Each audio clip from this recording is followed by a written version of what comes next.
Hello everyone, চলো আজকে তোমাদের সাথে একটা ব্যাপার নিয়ে আলোচনা করা যায়। ব্যাপারটা কিছুই না, the famous English play writer Shakespeare কি বলেছেন যে what is in a name, I mean এটার বাংলা করলে কি হয় যে নামে কি আসে যায়। কিন্তু এই আজকালকার সোশ্যাল মিডিয়ার দুনিয়াতে সত্যিই নামে আসে যায়, আমি সিরিয়াসলি বলছি। মানে লিটারালি এমনটাও হয়, আমি মাঝে মধ্যে ভাবি যে ভাগ্য করে আমার বাবা মা একটা ঠিকঠাক নাম দিয়েছে। যাই হোক, সেটা নিয়েও আমাকে অনেকের কাছে খোঁচা খেতে হয়, সেটা বড় কথা নয়। তো হ্যাঁ, আজকে এটা নিয়ে এদের মতো অন্তত আমার নাম নয়, যাদেরকে নিয়ে আলোচনা করবো তারা হচ্ছে বিশেষ কিছু ব্যক্তি যারা আমাকে এফবিতে ফ্রেন্ড রিকোয়েস্ট পাঠিয়েছে। তো তাদেরকে প্রথমেই বলি যে দাদা বা ভাই বা বোন বা দিদি যেই হও না কেন, আমার কাছে নামে আসে যায়। আগে তোমরা নিজেদের নামগুলোকে ঠিক করে লেখো, অবশ্যই দেখবে তাহলে সবাই তোমাদের ফ্রেন্ড রিকোয়েস্ট অ্যাকসেপ্ট করছে। এরকম উদ্ভব নাম দিয়ে রাখলে কীভাবে বুঝবো তুমি? প্রথমেই আসে এই যে দেখতে পাচ্ছ নিচে এই নামটাতে সুমন। তো বলছি যে হ্যাঁ বুঝতে পেরেছি তোমার নাম সুমন, ঠিক আছে মানলাম। প্রথমত কোনো ডিপিতে কোনো ছবি নেই, মানা গেল। দুবার নামটা লেখা কি খুব জরুরি ছিল? নামের পাশে টাইটেল দাও, একটা সুন্দর টাইটেল নিশ্চয়ই আছে কিছু না কিছু। দুবার নিজের নামটাকে লিখে রেখেছো, এই কী বুঝবো বলো? তুমি কী বলতে চাইছো? সুমন তুমি তোমার সারা জীবনের দৈনন্দিন কাজে এইভাবে প্রত্যেকটা কাজ রিপিট করো। এই যে নেক্সট এবারে যেটা এসেছে অজানা প্রতীক। আচ্ছা, মানে তুমি বুঝিয়েই দিচ্ছ, জানি না তুমি কে যেই হও না কেন, বুঝিয়ে দিচ্ছ যে তুমি পথিক। প্রথমত ঠিক আছে মানলাম, আমরা সবাই আমাদের জীবনযাত্রায় বা জীবনযুদ্ধে পথিকই। তো অজানা প্রতীক মানে তোমার রাস্তাটাই জানা নেই, তুমি অজানা প্রতীক। তো তোমার ফ্রেন্ড রিকোয়েস্ট অ্যাকসেপ্ট করে আমি যদি হারিয়ে যাই তাহলে সেই দায়িত্ব কে নেবে? বাবা আমার একটা কত সাদের ছোটো মেয়ে বলে কথা। এটা আমি কি দেখছি? ঈশ্বরের ছেলে সায়ন, ভগবান রক্ষা করো ঠাকুর। আমি জানি মানে মানুষ মানে আমাদের সবাইকেই বলে যে আমরা নাকি ভগবানের দান বা ঈশ্বরের দান, তো ঠিক আছে সেটা মেনে নিলাম। তা বলে এইরকমভাবে ঈশ্বরের ছেলে বলে লিখে রাখবে দাদা?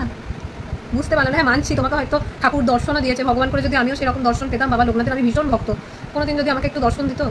না আমি আবার এতটা ভগবানের কাছে চলে গেলে মানে জীবনে তো অনেক পাপ করেছি, আমাকে খুব শাস্তি দেবে আমি জানি। থাক বাবা, তুমি আমার থেকে একটু দূরেই থাকো। বাপরে, তো বিশাল নাম দিয়েছে শূন্য আকাশ। সেই 5-6 যখন ভূগোল ছিল, যদিও জিওগ্রাফি আমার ভীষণ ফেভারিট একটা সাবজেক্ট ছিল, আমরা জানি যে মহাকাশ শূন্য মানে ফাঁকা, সেখানে শুধু গ্যাস আছে, নানান রকমের গ্যাস মানে বাতাসে নানা রকম গ্যাস থাকে না সে, আর এমনি কিছুই নেই। তো সেটাই হচ্ছে ফ্যাক্ট, শূন্য আকাশ।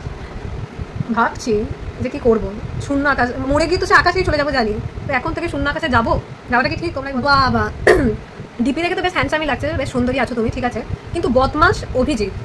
তুমি প্রথমেই তো বলে দিচ্ছ তুমি বদমাস, 1 নম্বর কথা। এবার আমি আবার খুব ভালো, জানো তো, ভীষণ ভালো। আমি আমার বান্ধবীদেরকে জিজ্ঞাসা করবে যারা আমার সাথে মেশে, এত ভালো কি বলবো। আমি আবার বদমাস লোকেদের সাথে মিশি না, যদি খারাপ হয়ে যায় কী হবে? যখন মা আমাকে কুচি করে কাটবে একদম বাণিজ্য। নেক্সট নামে দেখতেই পাচ্ছ লাভলি নিশান। আচ্ছা, তোমার নামটা কি লাভলি নাকি নিশান? নিশান নামটা কিন্তু বেশ আনকমন, ভালো লাগছে, কিন্তু লাভলি নিশান না। তুমি বলতে চাইছো সেই নিশান মানে সেই নিশানা বলে না, সেই নিশানাটা তোমার খুব লাভলি টাইপের। কি নামটার মিনিংটা কি এটা আমাকে আগে বুঝতে হবে। আর ছবিটা তো একদম মানে আলাদা। পরের নামটা তোমরা দেখতে পাচ্ছ আশা করি, ছবি তো যেটা ডিপিতে আছে মানে আমাদের, ঠিক আছে, আমি ভীষণভাবে শ্রদ্ধা করি যাকে, নেতাজি সুভাষচন্দ্র বোস। কিন্তু তুমি নামটা দিয়ে রেখেছো রক হক। মানে তোমার টাইটেল কি হক আর নামটা হচ্ছে রক। কেমন একটা শুনতে সেই কিছুদিন আগে একটা জিনিস উঠেছিল দেখবে, পম বলে না, সেই সফট খানিকটা সেই কটনের তৈরি, এমনি সব টেপা যায় বেশ, ওরকম পমটাকে অনেকে সেই পক করে টিপতে, ওরকমই রক হক, ওরকম একটা কাইন্ড অফ শুনতে লাগলো। সরি গাইস, একটু দেখো, দুষ্টু ছেলের মিষ্টি ব্যথা। বলছি দাদা বা ভাই যেই হও না কেন, প্রথমেই তো তুমি বলে দিচ্ছ যে তুমি দুষ্টু ছেলে। হ্যাঁ মানছি, আমিও ছোটো থেকে দুষ্টুমি করেছি, তাহলে এইভাবে জাহির করে বলার কিছু নেই যে দুষ্টু ছেলে। আবার তুমি এটি কী ব্যথা বোঝাতে চেয়েছো? ব্যথা আবার মিষ্টি কবে থেকে হয়? ব্যথা কোথাও একটা আঘাত লাগলে তো আমাদের লাগে, সেখানটা উ করি অনেকক্ষণ ধরে, সেই জায়গাটায় হাত বোলাই, মানে ব্যথা লাগলে আর কি, মানে ব্যথা লাগলে এটাই বোঝাতে চাইলাম আমি। তো সেটাই, মিষ্টি ব্যথাটা কী রকমের ব্যথা আমাকে একটু বুঝিও না। যদিও আবার তুমি দুষ্টু ছেলে যে হবে সে তো দুষ্টু ব্যথাই দেবে, মিষ্টি ব্যথা কীভাবে দেবে আমি জানি না। ঠিক আছে বাবা, আমি ব্যথা নিতে চাই না, এমনি জীবনে প্রচুর ব্যথা চারিদিক থেকে বাঁচতে আসে। সেটা হচ্ছে এটা, হয়তো এটা কোনো একটা মানে আছে, যারা হয়তো আমার মানে যারা আরবি বোঝো, এটা আরবি তো নাকি, আই থিঙ্ক আরবি হবে, তো তারা হয়তো বুঝতে পারছো। কিন্তু মানে আমার না ছোটো থেকে 5 থেকে 12 পর্যন্ত কখনোই কোনো সাবজেক্টে আরবি ছিল না, আমি ঠিক আরবিতে জানি না, কী করে লেখে তাও জানি না, কোনটার কি মানে তাও বুঝি না। তো আমি তোমার নামটা ঠিক বুঝতে পারলাম না, তাই ফ্রেন্ড রিকোয়েস্টও অ্যাকসেপ্ট করা হলো না, আমি এক্সট্রিমলি সরি। এবার আছে নেক্সট এই নামটাতে, এক পশলা বৃষ্টি।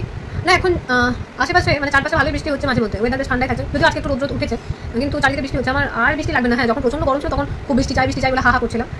বৃষ্টি তো মানলাম, এক পশলা বৃষ্টি তুমি লিখে রেখেছো। আবার ডিপি ছবিটা একটু আপনারা যারা আছেন একটু জুম করে দেখতে পারেন, মানে ছবিটা মানে কি বোঝাতে চেয়েছে আমি ঠিক বুঝতে পারছি না। যাই হোক, তো এখন আমার ঠিক বৃষ্টি লাগবে না, বৃষ্টি হচ্ছে, তাই তুমি বৃষ্টির কাছাকাছি যেখানে বৃষ্টি চাই আর কি, বৃষ্টির যেখানে দরকার সেখানে চলে যেতে পারো। ধন্যবাদ। এটা কি বোঝাতে চেয়েছে? TPTSNTS tap.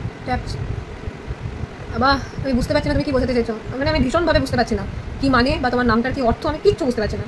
মানে এরকম নাম কেন দিয়ে রাখো বাবা? একটা ঠিকঠাক নাম, নিজের যেটা নাম সেটাই তো দিয়ে রাখতে পারো। এবারে নামটা দেখো বেশ ভালো, কিন্তু অন্যরকম, আকাশের নীল তারা।